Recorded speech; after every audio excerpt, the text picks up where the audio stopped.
Бүгінгі саннан көретіндеріңіз, кеше ғана тағайындалған жаңа премьер-министр Олжас Бектенов Назарбаевтың мұрагеріме қысқасы жаңа кино қойылым басталды. Еліміздің премьер-министрі қызметіне Олжас Бектенов тағайындалды. Президент тиісті жарлыққа қол қойды. Шымкент акиматындағы тағы бір театрды тамашалаған шығарсыздар.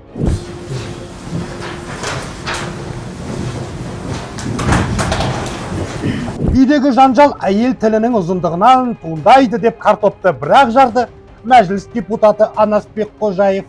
Сол жанжал неден туындайды? Әрине әйелдің тілінің ұзындығынан.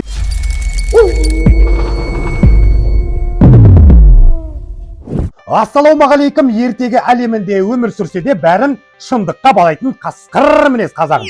Кешеден бері жаңа премьер-министр келіп, елімізде өзгерістер орын алады деп қуанып жатырсыздар ма?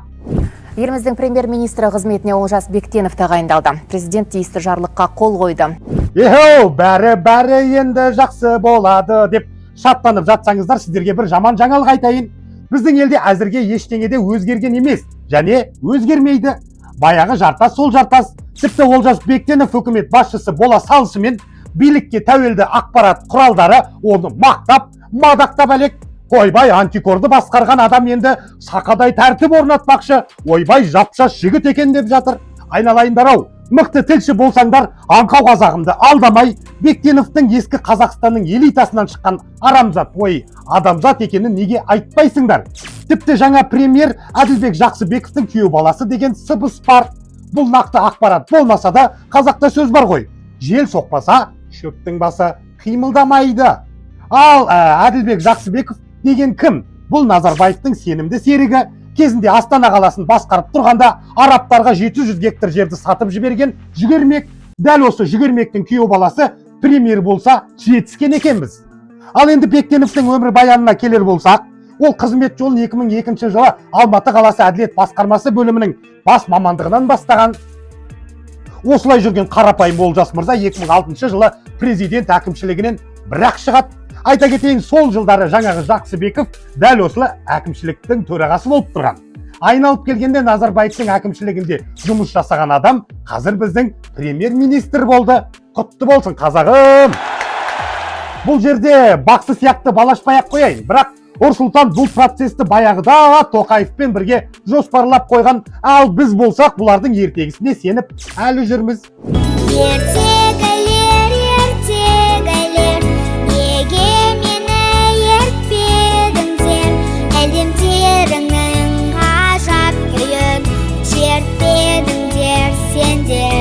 Ертегілер, енді Смайловтың кеткен себебіне тоқталар болсам, меніңше Әлихан президенттік шексіз биліктің құрбаны. Тоқаевқа жиналып қалған негатив президентпен бірге қалмай, үкіметпен, яғни Смайловпен бірге кетті. Кез келген сәтсіздіктің бәрін бұрынғы үкіметке жауып, Тоқаевтың артын таза ұстау мақсатында ғой қысқасы. Ал жаңа премьерге қандай да бір үміт арту, ол барып тұрған әбестік. Себебі біздегі үкімет жүйесі толықтай президентке есеп береді. Іс жүзінде президенттің бұйрығымен құрылған. Ол жай ғана бұйрық орындаушы. Оның ешқандай бағдарламасы жоқ. Осыны түсініп алыңыздаршы. Үкімет құрамына кіретін министрлерде көзқарасы мен мүддесі айқын саясаткер емес. Оған мысал көп. Соның бірі Әлихан Смайловтың мына бір сөзі. Для меня должность премьер-министра – это ответственность прежде всего. Я к этому отношусь как к тому долгу, который я должен отдать во имя развития нашей страны, благополучия нашего населения, доверия президента. Бұл жерде акцентті доверие президента деген сөзге қою керек. Доверие президента. Бұдан бөлек қазақтың жағдайын ойлап жатқан үкімет жоқ. Оған тағы бір мысал ауыл шаруашылығы министрі Айдарбек Сапаровтың мына бір әңгімесі. Премьера всегда надо слушать. Мы же члены правительства и будем работать вместе и двигаться вместе. А вчера был страх, что вы не сохраните свой пост? И какой страх может быть? Надо быть всегда уверенным и работать. Мы солдаты, куда скажут, туда пойдем. Мы солдаты, куда скажут, туда пойдем деген Сапаровтың әңгімесі жақсы. Десе де бұлар халықтың солдат емес, Тоқаевтың солдаттары. Ал Тоқаевты президент жасаған кім? Әрине, Назарбаев. Айналып келгенде бұның бәрі саяси ойын.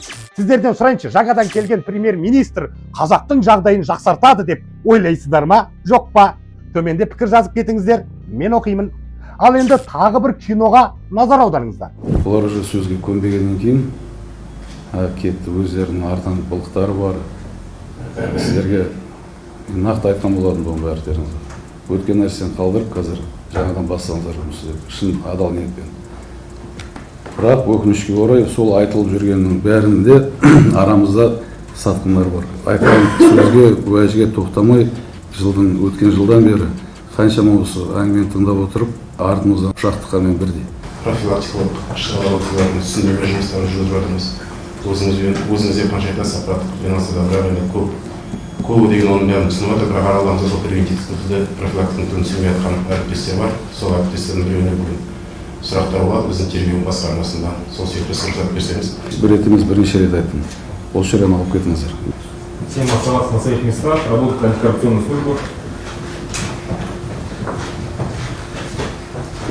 Назад Мухтарович выйдет. Меня зовут Викмурат Кузбаев. Выполнить следственное управление.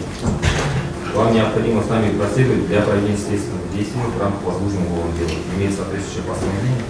Ребят,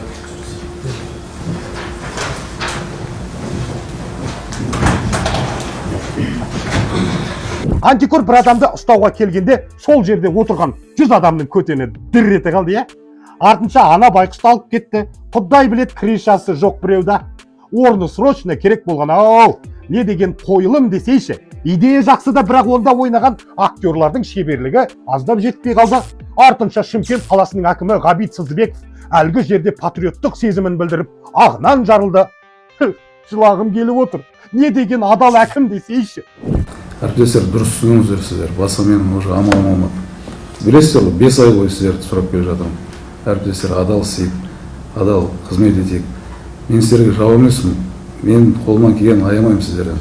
Егер дұрыс жұмыс көрсетсеңіздер, мен бірге боламын сіздермен әрдайым. Ниеттеріңіз дұрыс болса. Осыған дейін ойлаған боларсыздар, жаңағы әшейін әңгіме деп. Әңгіме емес, ол менің шын позициям. Менің тапсырмам тағы маған берген. Мен одан қайтпаймын ешқашан. Қаланы жөндеп бір жағына шығаруға тырысамыз қолдан келгенше. Президентіміз тапсырма беріп отыр. Ақшаны ұрламаңыздар. Халықтың ақшасы ол, сіздердің бала шағаларыңыздың ақшасы. Сіздердің бала шағаларыңыздың ақшасы деген қалай кетті? Ақшаны ұрламаңыздар. Сіздердің бала шағаларыңыздың ақшасы. Иә, енді дұрыс қой. Бала шағаны шетелде оқытып, оларға қымбат көлік пен қымбат баспана әперу керек дегендей жаным ашиды. Шенеуніктерге қатты жаным ашиды. Бұлардікі таза еңбек пен батырлық қой. Байқұстар-ай, қылдың үстімен жүріп, парамен ұсталып қалмай, отбасының жағдайын жасау мақсатында өз қазағын тонау деген оңай ма? Әрине жоқ. Сондықтан шенеуніктерді аяңыздар. Аяңыздар демекші мәжіліс депутаты Анас Бекқожаев тілі ұзын әйелдерді аямаңыздар деп картопты бірақ жарды. Дәлірек ол жанжалдың шығуына тілі ұзын әйелдер кінәлі дейді. Жалпы заң жобасы бойынша айтылған ұсыныстарды толық қолдаймын. Мына еркектің ең сорлысы ғана қол көтереді ғой әйел адамға. Дегенмен де мына ұрыстардың бәрі бірден мына ұрудан шықпайды ғой. Кішкене ерлерді де кішкене түсінуіміз керек. Басында жанжал туындайды, сол жанжал неден туындайды? Әрине әйелдің тілінің ұзындығынан. Енді әйел адамдар кешірсін мені. Бірақ ондайда фактілер бар. Қазақтың сөзі бар. Жақсы әйел ырыс, жаман әйел ұрыс дейді. Болмаса ерге жаққан әйел елге де жағады дейді міне. Біз кішкене қазақылықтан, қазақы тәрбиеден алшақтап баратымыз өкінішке қарай. Сондықтан да менде сұрақ. Енді сіздерге сұрақ. Анас Бекқожаевтың сөзінде жан бар ма? Оның жақсы әйел ырыс, жаман әйел ұрыс деген пікірмен келісесіздер ме? Осы тұрмыстағы зорлық зомбылыққа еркек кінәлі ме, әлде әйел кінәлі ме? Төменде пікірлеріңізді тартынбай жазып кетіңіздерші. Біліп жүрейін, келістік пе қасқыр мінез қазағым? Естеріңізде болсын, біз қасқырмыз.